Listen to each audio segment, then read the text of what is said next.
Em 1978, eu tinha apenas 5 anos quando fui ao cinema com meu pai assistir Superman, o filme, dirigido por Richard Donner e estrelado por Christopher Reeve no papel do Homem de Aço.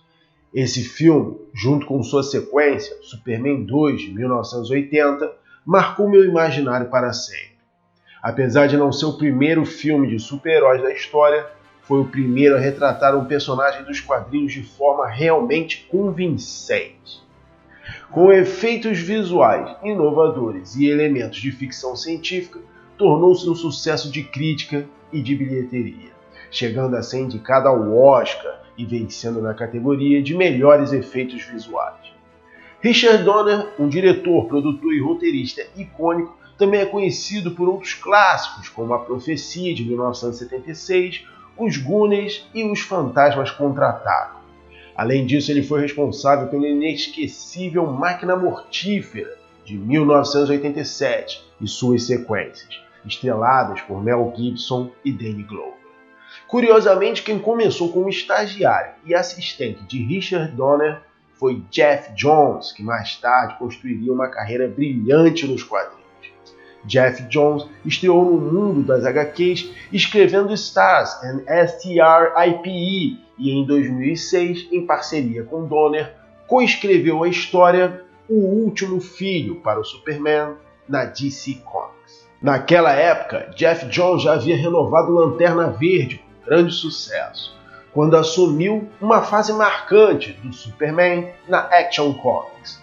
Após O Último Filho, ele redefiniu o herói com histórias emocionantes e impactantes. É sobre os destaques dessa fase que vou falar agora. Aproveita para curtir e compartilhar esse vídeo. Inscreva-se no canal Além da Impressão e ative o sininho para não perder nenhuma novidade. Eu sou o Anderson Araújo e hoje vamos explorar as histórias de Geoff Johns sobre o Superman que você precisa conhecer. Para o alto e avante!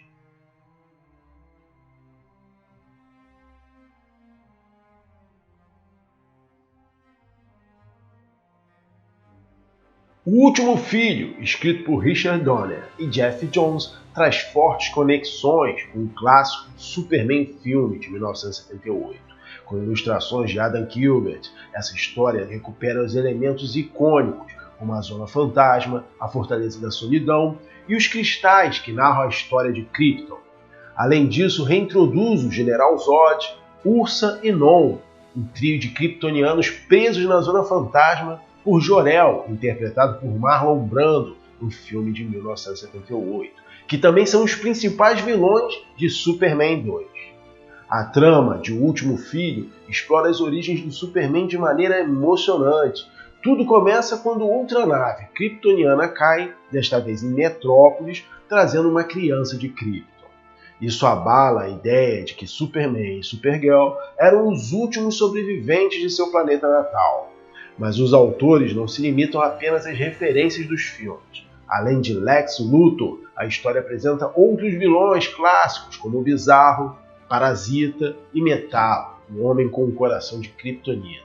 Também traz Mon-El, o Daxamita da Legião dos Super-Heróis, e faz um trabalho magistral ao unir cronologias antigas com referências modernas e relevantes.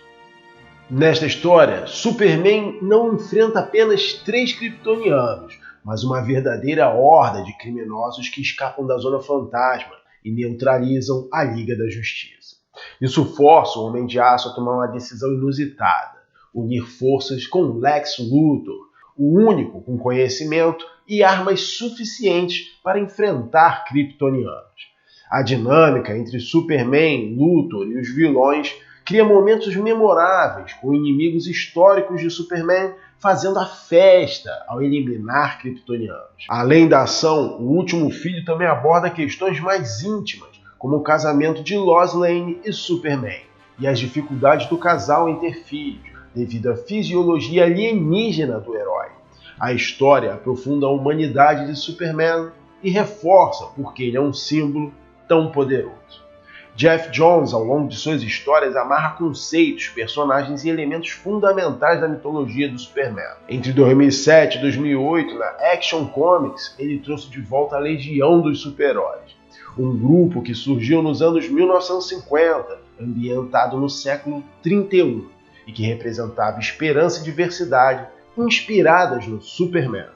Depois da saga Crise nas Infinitas Terras, a origem do Superman foi reformulada por John Byrne em O Homem de Aço. Nesse contexto, Clark Kent nunca foi o Superboy, e nunca houveram as aventuras da Legião dos Super-Heróis, que tinham como base visitas de seus 3 principais membros, Cósmico, Saturnia e Relâmpago, ao passado, que vinham buscar o Superboy para viver aventuras no futuro. Neste período, uma série de TV que estava no auge foi Smallville, uma versão que recontava a origem do Superman, focada nas aventuras do Superboy. A série, que estreou em 2001 e encerrou em 2011, teve 10 temporadas e ajudou a inspirar a DC Comics para trazer novamente o Superboy aos quadrinhos e, consequentemente, a Legião dos Super-Heróis. O arco Superman e a Legião dos Super-Heróis é o capítulo central de uma trilogia temática que começa com a Liga da Justiça da América, a Saga do Relâmpago, e culmina em Crise Final, a Legião dos Três Mundos. Mas essas histórias ficam para outro vídeo. Geoff Johns trouxe uma abordagem única para Superman e a Legião dos Super-Heróis, trabalhando um futuro mais esperançoso, onde a inspiração do Homem de Aço ecoa até o século 31. No contexto, ele apresenta uma confederação de mundos unidos pela diversidade, mas que enfrenta desafios contemporâneos, como racismo e xenofobia. Superman apareceu pela primeira vez em 1938 na revista Action Comics, e seus criadores, Jerry Siegel e Joe Shuster, eram filhos de judeus imigrantes. As famílias de Jerry e Joe fugiram para os Estados Unidos porque na Europa crescia cada vez mais ideias supremacistas brancas. Jerry Siegel e Joe Shuster tornaram o Superman um estrangeiro alienígena vindo de Krypton, e seria um imigrante como seus pais, e esconderia sua identidade sob uma gravata vermelha, uma camisa branca e um paletó azul. Além de óculos grandes, ele teria outro nome para se encaixar melhor: Clark Kent. Na história de Superman e a Legião dos Super-Heróis, Jones aborda como o preconceito pode distorcer narrativas. No futuro, alguns heróis terrestres rejeitados pela Legião começam a fomentar o ódio contra alienígenas no planeta Terra. Eles espalham a falsa ideia de que Superman nunca foi extraterrestre, mas um humano com poderes que defendia a Terra de invasores alienígenas.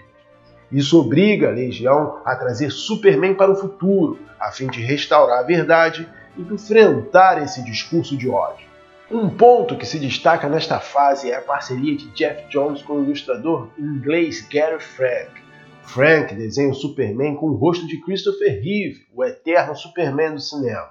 Para uma geração mais jovem, isso pode passar despercebido, mas para os fãs dos filmes de 1978 e suas sequências, é uma homenagem clara e nostálgica. Mas eu curti bastante O Homem de Aço de Zack Snyder com Henry Cavill. Jones e Frank exploraram uma abordagem clássica do Superman, equilibrando seu heroísmo com um lado desajeitado e cômico de Clark Kent.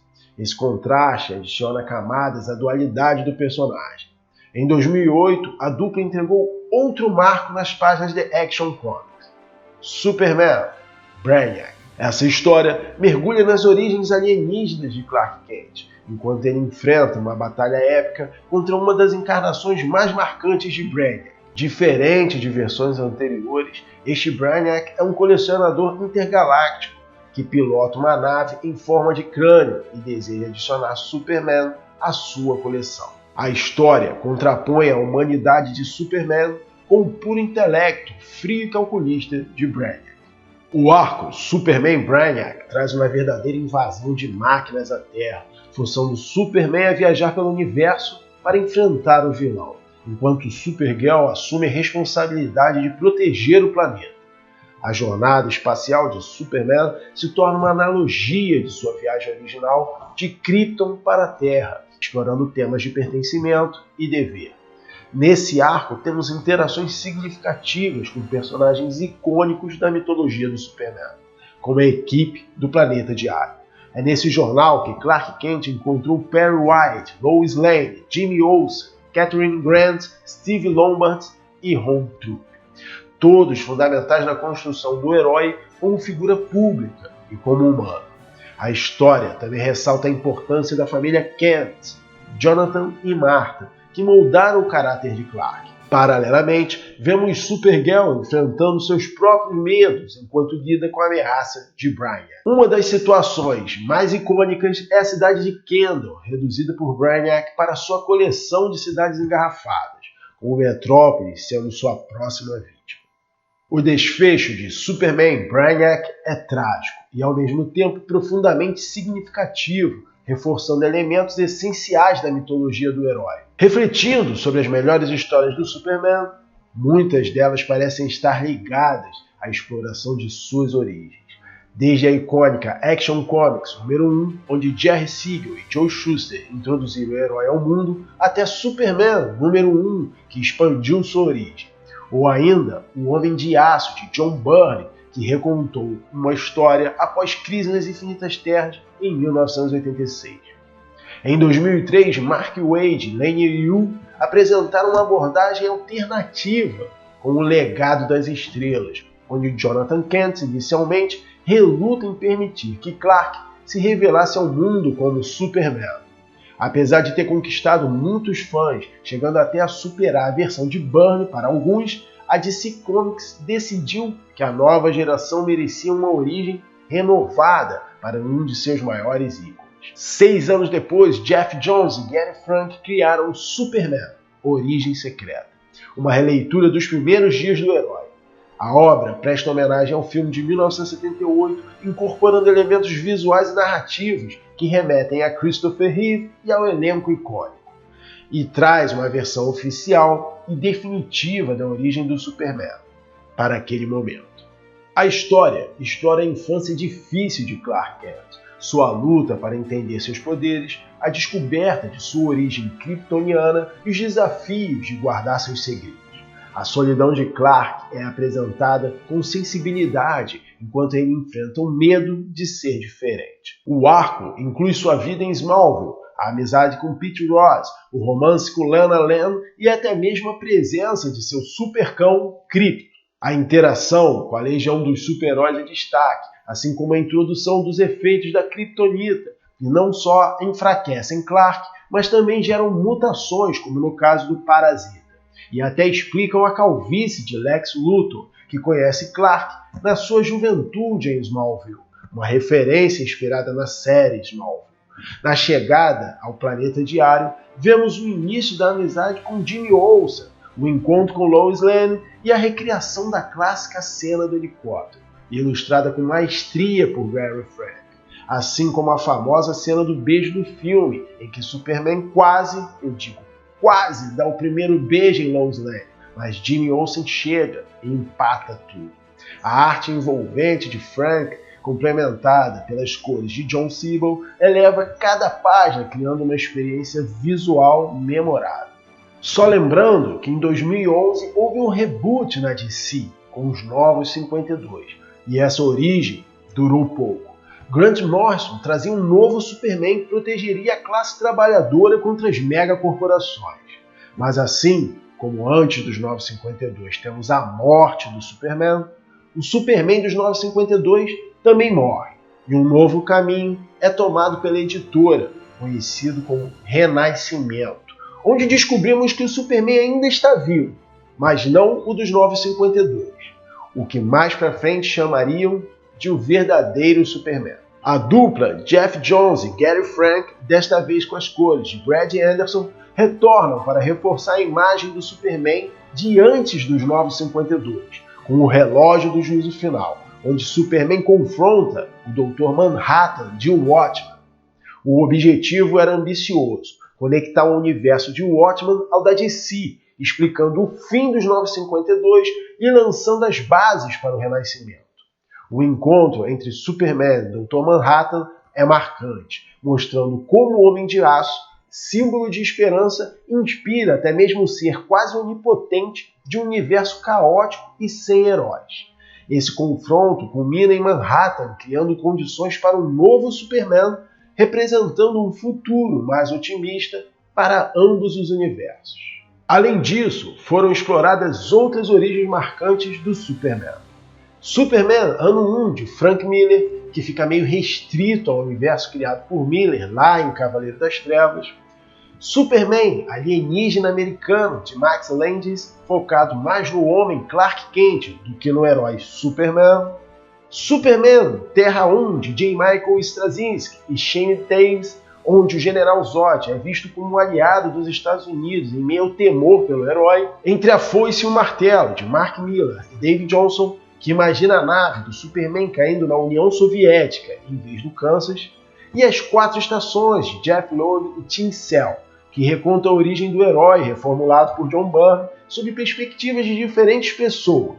Esse eu ainda não li, está na lista. E aí, estão ansiosos para o novo filme do Superman com lançamento previsto para 2025? Aproveitem para curtir, compartilhar e comentar. Qual é a melhor versão do Superman para você? Saiu também recentemente o documentário Superman, a história de Christopher Reeve, que fala sobre o Superman da vida real, desde seu sucesso como ator até ficar tetraplégico após uma queda fatal num acidente de equitação em 1995. Eu não assisti ainda. Tenho certeza que deve ser muito emocionante e significativa a sua luta, resiliência e superação para continuar se dedicando à sua carreira e família. Tem muito material legal do Superman. Eu vou deixar na descrição do vídeo os links das edições citadas. Se quiserem assistir outros vídeos, tem um sobre o Reino do Amanhã e também da Liga da Justiça de Mark Waid. Eu vou ficando por aqui. Um forte abraço a todos que me assistiram.